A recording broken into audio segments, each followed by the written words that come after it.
seja Deus por todas as coisas. Segundo livro dos Reis, capítulo 13. Se você trouxe a tua Bíblia, ou se você tem a Bíblia no teu celular, abra aí. Vocês estão bem? Graças a Deus, que bom. Olha, parece que todo mundo ficou desse lado hoje. Próxima vez a gente só coloca a cadeira de um lado, que aí eu não entro em crise. Eu tenho toque com esse negócio aqui, ó. Só não vou fazer vocês saírem daí para cá para não... Ora, 2 Reis 13, versículo 14 até o 17. Aí quando vocês descerem aqui, vocês sentam tudo desse lado, tá? Por favor. Equilibrar.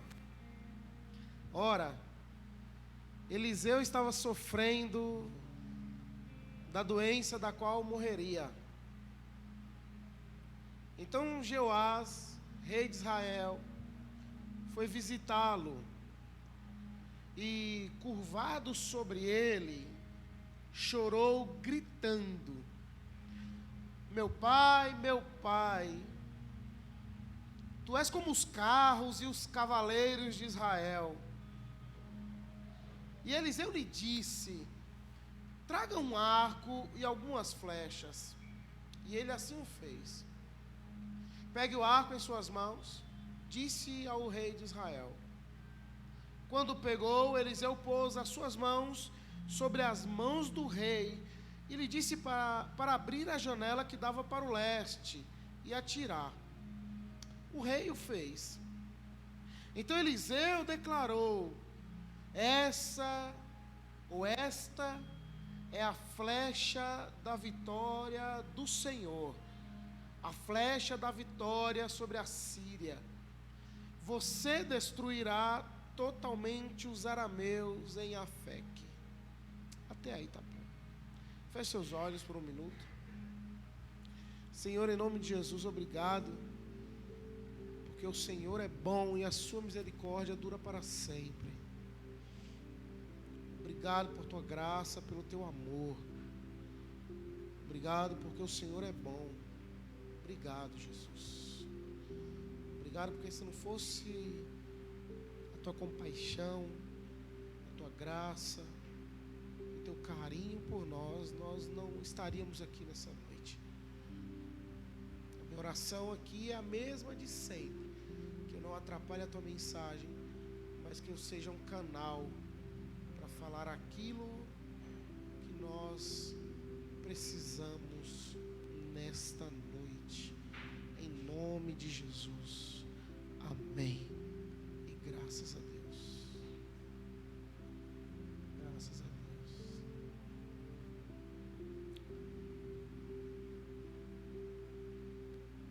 Bom, estamos iniciando uma nova série nesse mês de outubro. E essa vai ser com o tema Ouse Crer.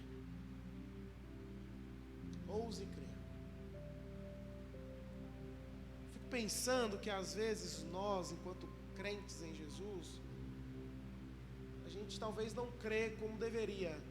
Isso eu estou dizendo num geral. Quantas coisas alguém... E assim, vou falar até de nós aqui. Quantos sermões ou sermãos vocês já ouviram aqui, tanto de quarta como de domingo? E de repente você pensou assim: talvez isso nunca aconteceria comigo.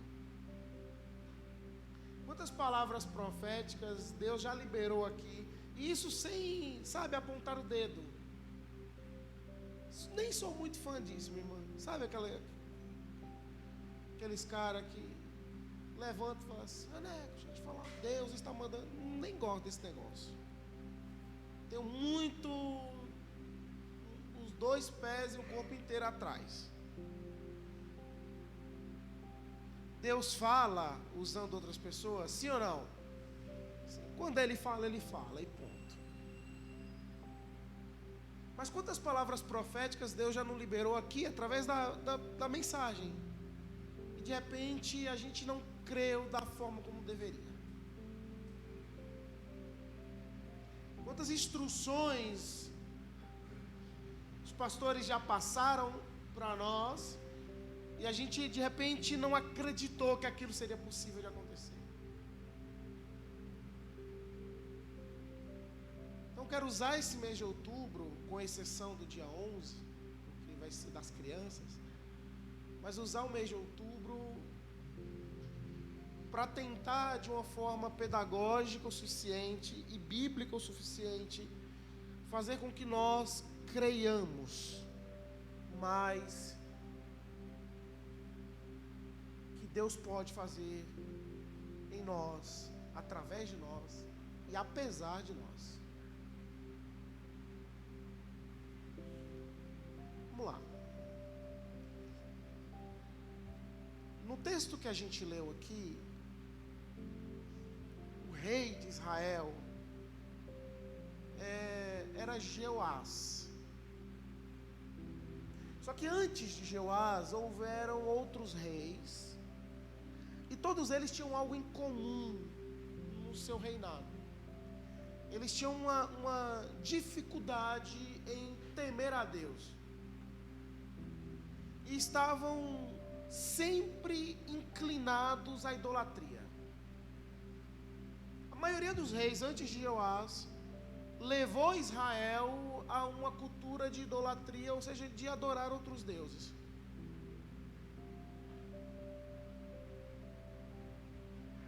E todos eles tinham a tarefa simples de conduzir o povo de Israel para o Senhor.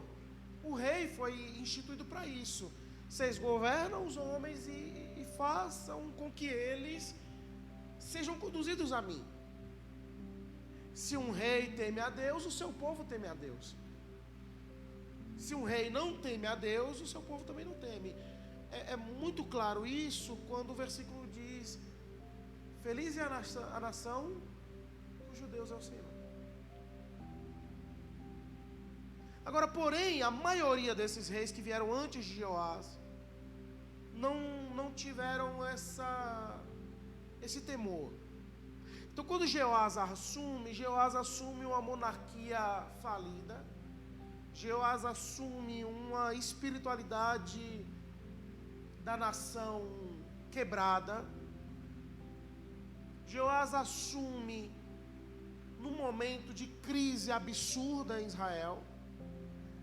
Jeoás assume no momento em que a Síria está sitiando Israel.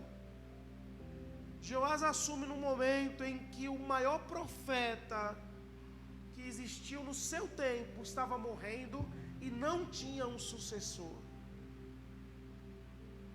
Então Jeoás assume o reinado no pior momento que ele poderia, tendo o pior cenário possível. Eliseu está morrendo, os inimigos estão atacando, o povo não acredita em Deus. Então, antes que essa janela profética de Eliseu se feche, Jeoás corre até ele para poder receber instruções. Só que quando chega diante de Eliseu, a cena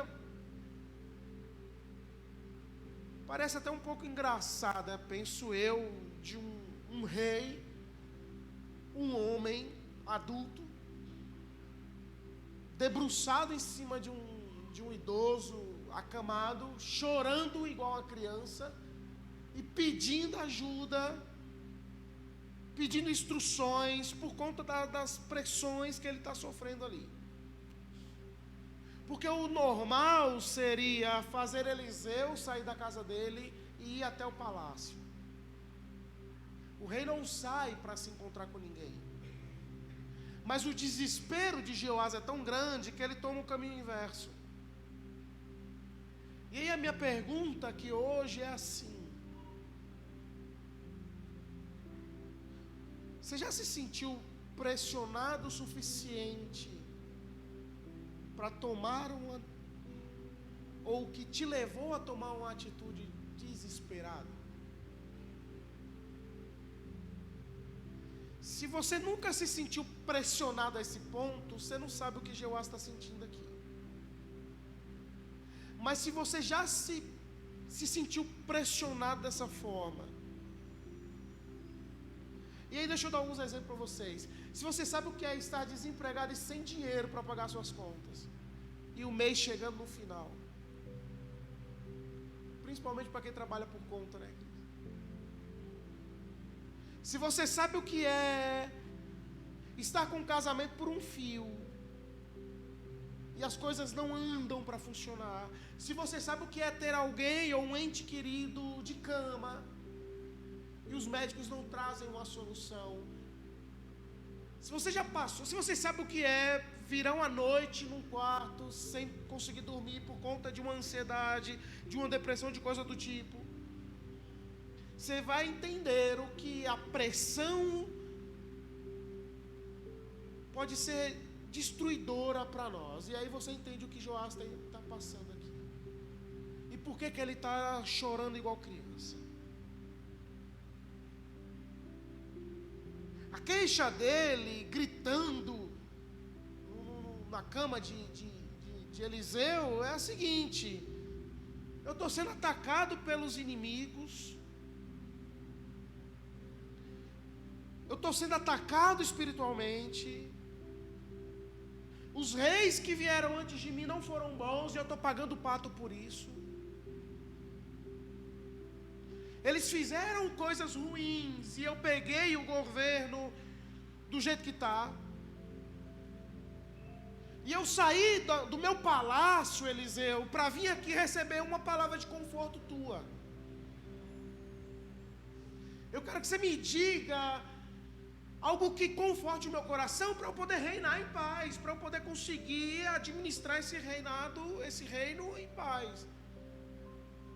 Só que Eliseu não dá uma palavra de consolo, de conforto para ele. Eliseu dá instruções para Joás.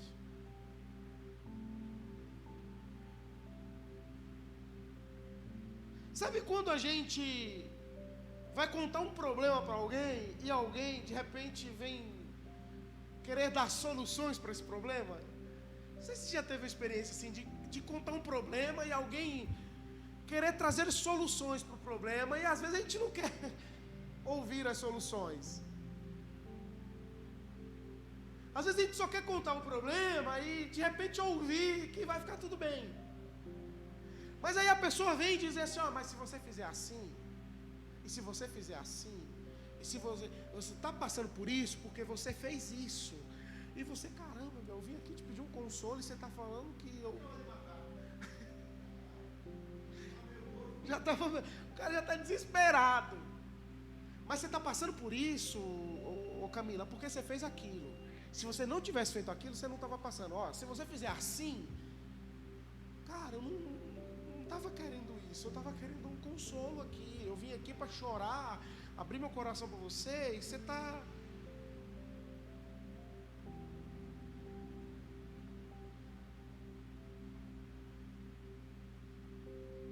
Agora, uma frase de um teólogo que eu gosto muito, que é o Leonard Ravenhill. Ele diz assim, a oportunidade de uma vida tem que ser agarrada durante a vida da oportunidade. A oportunidade de uma vida tem que ser agarrada durante a vida da oportunidade.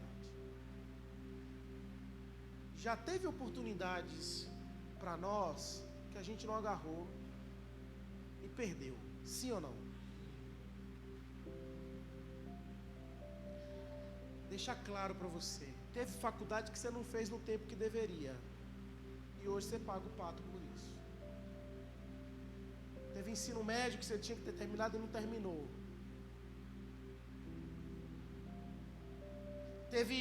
Escreve uma coisa que eu me arrependo até hoje, que foi uma oportunidade que eu perdi, Quem já ouviu falar de um diabo chamado Bitcoin? Já ouviram? Quando esse troço surgiu, e surgiu num joguinho, eu jogava esse diabo desse joguinho, e aí eu tinha lá, pastorzão, sei lá, uns 40 desse.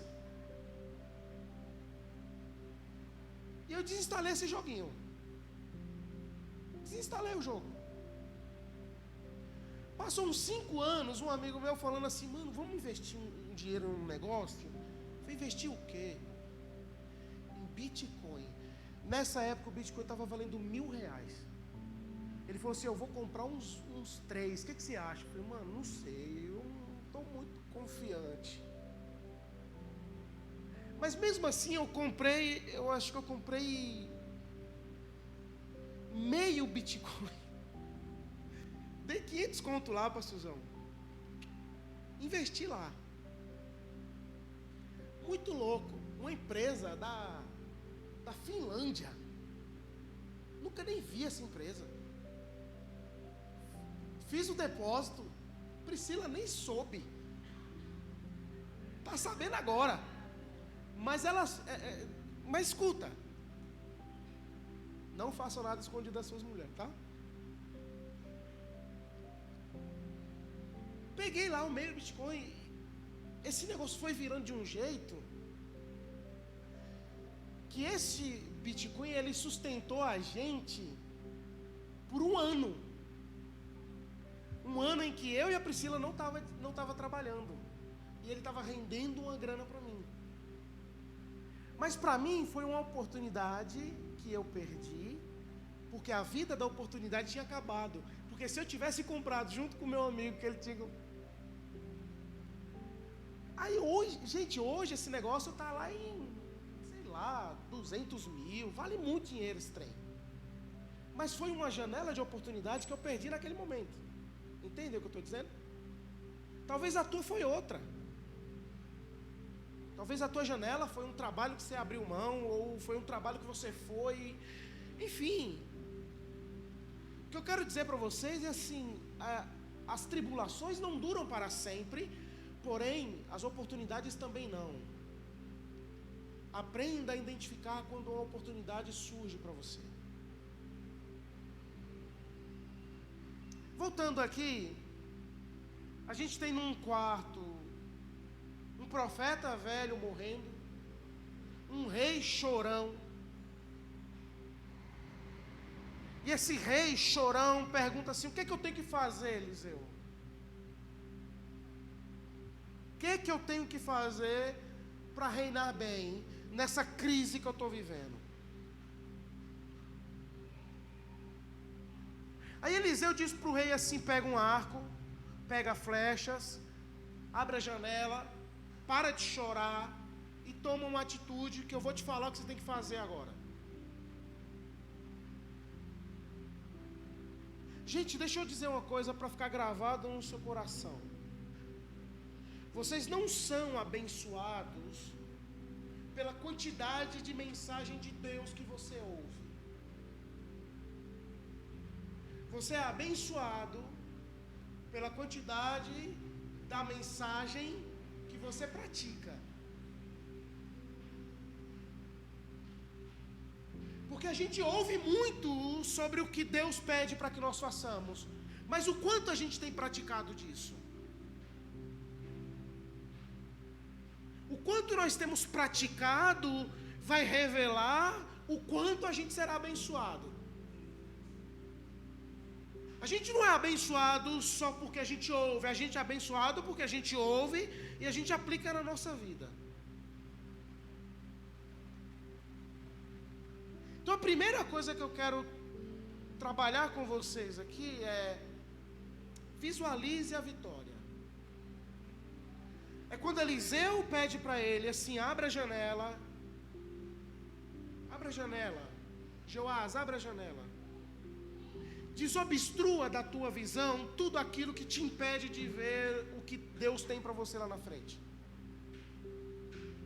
Tire do teu campo de vista tudo aquilo que o Senhor quer tirar para que você veja o que está lá fora. Talvez você está preso num quarto e só consegue ver o que está dentro desse quarto, e Deus está dizendo: abre a janela, para de chorar, levanta, sacode a poeira, vamos que atrás vem gente, abre a janela e veja o que eu preparei para você lá fora. Enquanto você estiver aqui dentro, você não vai conseguir entender, mas ouse crer e pare de olhar para as limitações que você enxerga. Ouse crer e passe a olhar você passando no vestibular que você está prestando. Ouse crer e passe a enxergar você saindo da crise financeira que você está. Ouse crer e passe a enxergar o teu casamento sendo restaurado. Ouse crer e veja a tua família se entregando para Jesus. Ouse crer e veja a doença indo embora. Ouse crer, abra a janela e enxergue aquilo que o Senhor tem preparado para você lá fora. Você precisa desobstruir aquilo que está te impedindo de enxergar o que Deus tem para você. Visualize aquilo que você deseja. Visualize aquilo que você quer. É por isso que ser crente é tão maravilhoso, porque a gente não é vencedor por aquilo que a gente vence, a gente é vencedor antes mesmo de entrar na batalha. A gente luta não para vencer, a gente luta porque já somos vencedores. A gente luta porque a gente acredita que Deus já nos deu a vitória necessária. Então é por isso que a gente levanta, acorda cedo, enfrenta greve de transporte público, porque a gente entende que o Senhor já nos deu a vitória necessária. A gente só precisa visualizá-la. A gente só precisa desobstruir aquilo que está nos impedindo de ver essa vitória. O que Deus está nos ensinando nessa noite através desse texto é para que a gente pare de olhar para as batalhas que a gente perdeu lá atrás e comece a visualizar as batalhas que a gente vai vencer no futuro. Olha o que o autor aos Hebreus disse: ora, a fé é a certeza daquilo que esperamos e a prova das coisas que não. A fé é a certeza daquilo que esperamos e a prova das coisas que não vemos. Como que a gente pode ter prova de algo que a gente não viu? Como que a gente pode acreditar em algo que a gente não está enxergando?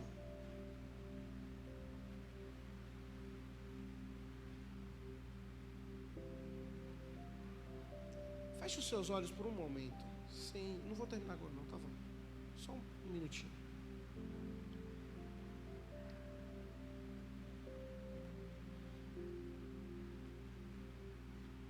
Feche seus olhos. Eu quero que você visualize aquilo que Deus já prometeu para você e de repente você até esqueceu disso. Visualize aquilo que Deus prometeu para você e estava até escondido, e o Espírito Santo está trazendo a tua memória nessa noite, agora, nesse momento.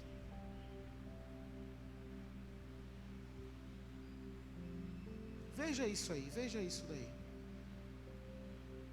Veja aquilo que o Senhor está te trazendo à memória. Veja a tua família sendo salva. Veja o propósito de Deus se cumprindo na tua casa. Veja o teu filho, a tua filha, a tua neta, o teu neto curado dessa doença.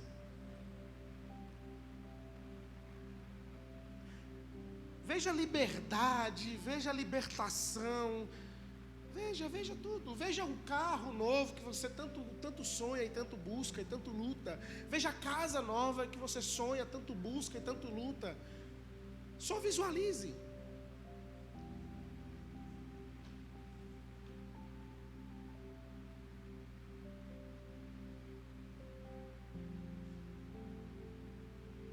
Escuta aqui agora. Segunda coisa, foque na batalha. Versículo 17 diz assim, ó: e lhe disse para abrir a janela que dava para o leste, a janela que dava para o... e atirar. o rei o fez. Então Eliseu declarou: esta é a flecha da vitória do Senhor, a flecha da vitória sobre a Síria. Você destruirá totalmente os arameus.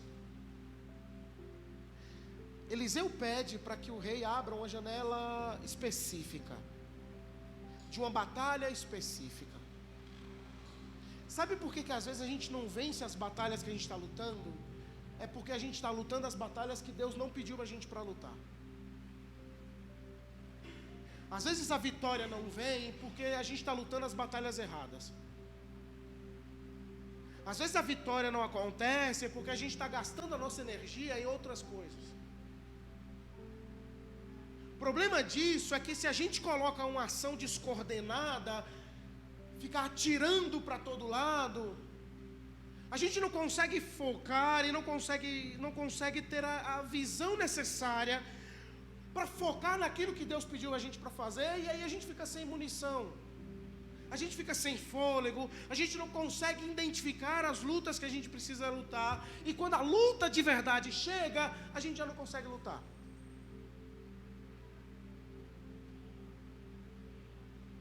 Minha pergunta aqui é assim: vocês estão focando na batalha certa? Onde você está empregando a energia da tua vida? Você está empregando a energia no lugar certo? Porque enquanto a gente estiver empregando essa energia nas lutas erradas, nós não vamos vencer. Comece a perguntar para Deus: Senhor, essa batalha é para eu lutar? Eu preciso lutar essa batalha ou eu deixo ela de lado? Eu preciso começar a olhar para a luta ou eu preciso começar a olhar na flecha que o Senhor está mandando eu atirar? Porque se às vezes a gente foca muito mais na batalha errada que a gente está lutando do que na flecha que o Senhor está mandando a gente atirar, a gente perde um pouco da fé. Lembra comigo de Pedro, né? Quando Jesus falou assim: sou eu, Pedro, se é o Senhor, manda-me ter contigo. E Pedro andou sobre as águas, sim ou não? Mas quando Pedro tirou os olhos de Jesus e olhou para a tempestade, o que aconteceu? Será que a gente está tirando os olhos da flecha e olhando para as batalhas que a gente tem sofrido? Meu conselho para nós hoje é assim: olhe para a direção que Deus te deu, porque é de lá que vai vir vitória para você. Para de olhar para a direção do outro. Tem gente olhando para lá. Deus mandou você olhar para cá, então olha para cá.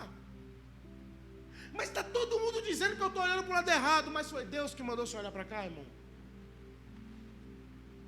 Se foi Deus que mandou você olhar para cá, olha, luta a batalha certa. Sabe um texto maravilhoso que eu encontro na Bíblia? É quando Paulo diz assim: eu combati o bom combate. Paulo não perdeu tempo com picuinhas. Paulo não perdeu tempo com quem ficava falando mal dele. Paulo não perdeu tempo com discussão de lugar de igreja. Paulo não perdeu tempo com o vizinho que ficava fofocando. Paulo não perdeu tempo com isso. Paulo tinha uma batalha muito específica que era anunciar o reino de Deus. E ele focou a sua vida nisso. E foi muito bem sucedido na batalha que ele lutou. Qual que é a batalha que você tem que lutar? Qual que é? Pergunta para o Senhor. Mas a gente também tem que ser realista, gente. Nós não vamos vencer todas as guerras. Eu tenho dificuldade com um evangelho muito triunfalista. A gente não vai vencer todas as guerras que a gente quer lutar. Algumas a gente vai perder. Quer ver? Faltam 2, 3 meses para o fim do ano. 3, outubro, novembro, dezembro, né? 3 meses. Tem gente que não vai conseguir emagrecer esse ano ainda. Só o ano que vem agora. Você lembra em janeiro que você falou que ia perder?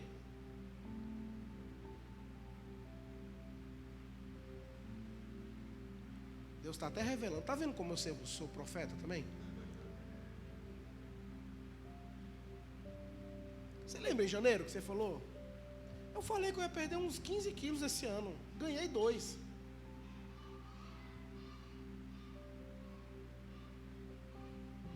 Você lembra em janeiro que você falou que você ia ler a Bíblia inteira?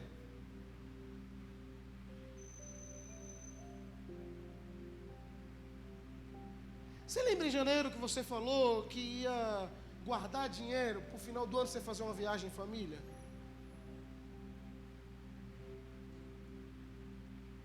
Porque todo janeiro a gente faz isso, não faz ou não faz? Esse ano vai ser diferente. Sabe uma coisa que eu falei não foi em janeiro, foi em dezembro, na casa do pastorzão.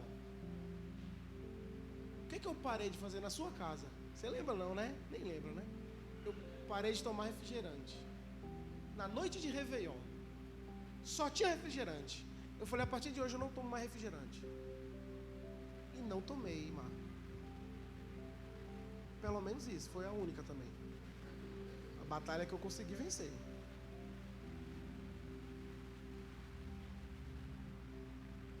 Foque na batalha que o Senhor pediu para você lutar. Às vezes a janela que tem para você hoje é de estudar, então estude. Às vezes a janela que você tem hoje não é de ganhar muito dinheiro, porque você está ocupado educando seus filhos, ensinando eles agora que é pequeno, que aos domingos pela manhã e às quartas à noite vocês vêm à igreja. Talvez a janela de ganhar muito dinheiro se abra daqui a 10 anos, porque hoje você está cuidando dos seus filhos. Foque naquilo que o Senhor quer que você foque. Você vai ter que tomar decisões difíceis, mas mantenha o foco na batalha certa. Por último, não pare. Não pare. No verso 18 diz assim, ó: em seguida Eliseu mandou o rei pegar as flechas e golpear o chão. Ele golpeou o chão 3 vezes e parou. Tem uma progressão no texto. Eu leio o profeta dizer assim: pegue o arco e as flechas. Eu leio o profeta dizer: abra a janela para o leste. Eu leio o profeta dizer: atire as flechas, golpeie o chão. Mas eu não consigo entender aonde o profeta disse para ele parar.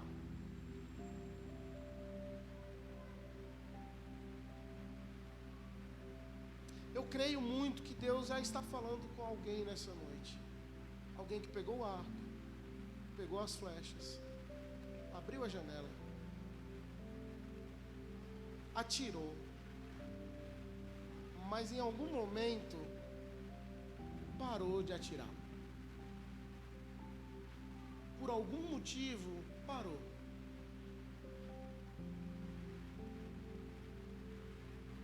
Não sei, bateu desânimo, bateu a bad, parou. Mas em nome de Jesus, Deus não mandou você parar. Deus não te deu ordem para parar. Ah, mas tem um mar impedindo a minha passagem, então é só colocar o pé no mar que eu abro. Ah, mas tem tempestade afundando meu barco, é só me clamar que eu paro. Ah, mas tem uma rocha impedindo Lázaro de sair, então tira a rocha que eu peço Lázaro para ressuscitar. Ah, mas eu não consigo fazer o que você pediu, eu não pedi, eu mandei, faz que eu estou contigo. Ah, mas está difícil, eu não consigo mais resistir. E quem disse que seria fácil? Eu não mandei você parar. Eu não te dei ordem para parar. E por que você parou? Olha o versículo 19 que desesperador para ele. O homem de Deus ficou irado com ele e disse: você deveria ter golpeado o chão 5 ou 6 vezes. Então você iria derrotar a Síria e a destruiria completamente. Mas agora, você a derrotará somente 3 vezes. Gente, tem gente que é excelente para começar as coisas, mas no meio do caminho, para. Tem gente que é muito bom com isso, começa uma empolgação que Deus me livre. Mas quando a mão cansa, para. Quando o sol bate mais forte, para. Então meu conselho e a mensagem de hoje para nós é assim: Deus não mandou você parar de evangelizar sobre o nome dEle. Deus não mandou você parar de cantar louvores sobre o nome dEle. Deus não mandou você parar de pregar onde você anda. Deus não mandou você parar de servir aonde você serve. Deus não mandou você parar de contribuir de forma financeira. Deus não mandou. Então até onde o Senhor disse para você continuar, continue, porque é Ele que vai te ajudar a se manter de pé com isso. A janela fechou, o rei parou de copiar antes do tempo, mas eu não sei vocês, eu não quero chegar no final da minha vida achando que eu poderia ter feito mais. Eu não quero chegar no final da minha vida achando que eu poderia ter sido um marido melhor, que eu poderia ter sido um pai melhor, que eu poderia ter sido um pregador melhor, que eu poderia ter sido um filho melhor, eu não sei. Mas eu não quero chegar no final da minha vida dessa forma. Eu não quero esperar ficar cansado para isso, gente. Entenda isso daqui, por favor. O que Deus fará não depende apenas do que Ele pode fazer. Depende da nossa capacidade de acreditar que Deus pode fazer em nós. O que Deus vai fazer através de nós não depende do que Ele pode. Depende também da nossa capacidade de acreditar que Ele vai fazer. Não se trata somente do que Deus pode, mas daquilo que você crê que Ele pode. Olha os versículos assim: crê no Senhor Jesus e será salvo, tu e tua casa. Para Jesus salvar eu e a minha casa, eu tenho que fazer o quê? Aquele que crê em mim, ainda que morra, viverá. Crê no Senhor Jesus, seja batizado e será salvo. A gente precisa entender que Deus pode fazer qualquer coisa, sim ou não? Mas a gente precisa crer que Ele pode. Paulo disse: tudo posso naquele que me fortalece. Quem crê será salvo. Tudo é possível ao que crê. É isso, a gente precisa entender que o Senhor é poderoso o suficiente para fazer tudo o que Ele quer. Mas a gente precisa também entender que temos que ter a capacidade de acreditar que Ele pode. Deus pode te dar uma casa amanhã, sim ou não? Você acredita que Ele pode? Deus pode curar neta ou filha? Deus pode curar a tua neta da rinite? A gente acredita que Ele pode. Porque Deus pode todas as coisas, mas a responsabilidade de crer é nossa. Nós temos o arco, nós temos a flecha, a gente vai abrir a janela certa e a gente não vai parar de atirar até que o Senhor mande a gente parar. A gente vai acreditar que o Senhor vai fazer todas as coisas que eu creio que Ele pode fazer. Eu creio que Ele pode curar a minha casa. Eu creio que Ele pode libertar a minha casa. Eu creio que Ele pode me dar o emprego que eu quero. Eu creio que Ele pode fazer todas as coisas que eu tenho pedido a Ele. E se eu creio, o Senhor vai me ajudar. Eu acredito que Ele pode. E se você acredita nisso, se coloque de pé em nome de Jesus.